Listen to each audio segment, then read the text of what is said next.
Our next game is a holiday board game. I love board games because they're so versatile and you can do many different things with them. You can create a square, which is like a Monopoly style, which I've done here. You can create zigzags.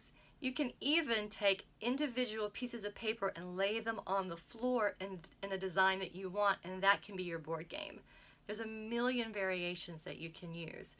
So what I've done here is made it more like a Monopoly style. I call it my Holiday Magic board game, and I'm using it to create an interaction for my son to help me decorate for the holidays.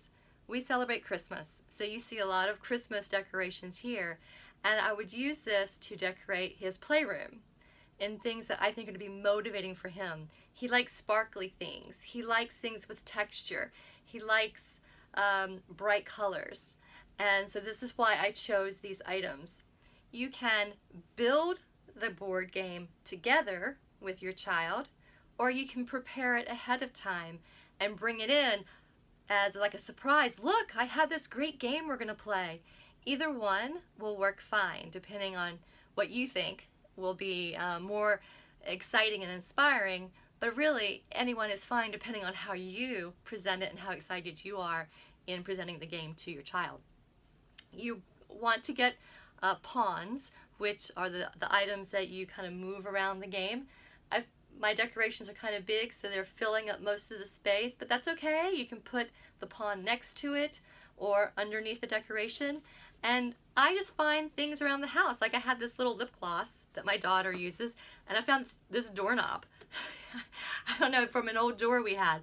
It can be anything. You can use actual game pieces, but I find it's more fun to just go with things around the house because, again, you're not spending money, you're not putting a lot of time and effort into it, but you're also teaching your child to be creative and to use things in different ways. And so I think there's a lot of benefit to that as well. Then I created this dice, and I love it because it's big and it's exciting.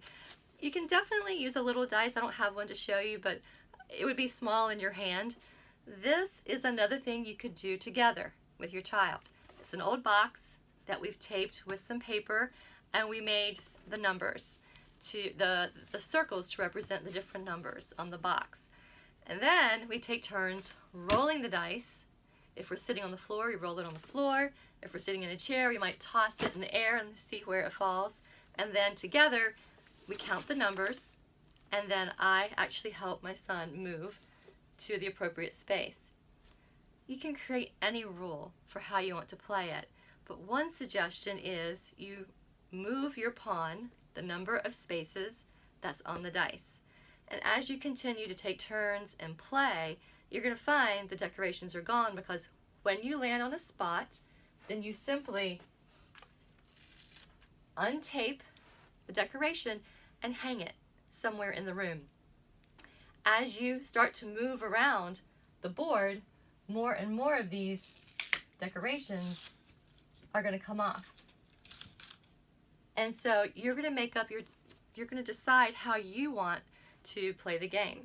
My suggestion is, if you land on this spot, then the person gets to go one step backwards. You may eventually decide to change that.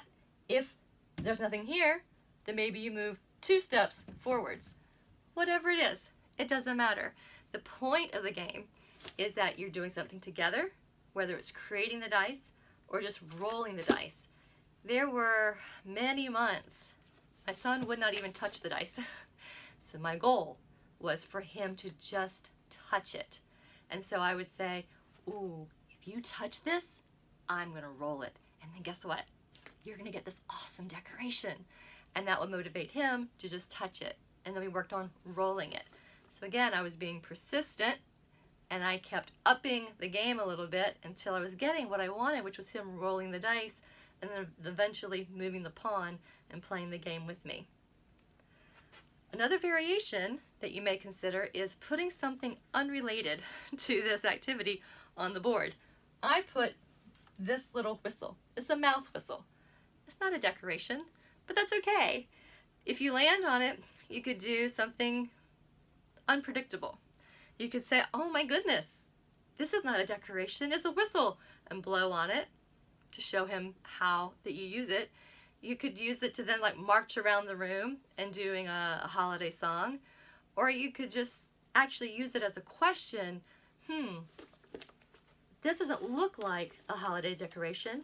Show me what you think. I'm gonna put this dice down. Which is a holiday decoration? Is this one or the whistle? So you can use it as a teaching as well. And I like to do that just to kind of keep things alive and active, as well as to put some kind of teaching in my activities with him. So you just go around and you pull each one off, and then when it's empty, you've played your game. A big thing to keep in mind is flexibility. If you get all the way around the game the first time, that's amazing. Your child is very interactive, and that's great. So then what you want to do is think, how can I be adding a different variation or more creative or inspiring him or her differently? If you get to one spot and that's it, that's great too. Remember, praise and say, that was really awesome. You played this game with me and you got to one spot. Yes. Next time, we're going to go for 2. And be really happy, because again, the end result that you really, really want is a connection with your child. Showing him or her how fun it is to be with people and to play these games and to take one step after another until you eventually build to playing a larger game. And you can also bring in friends and family members.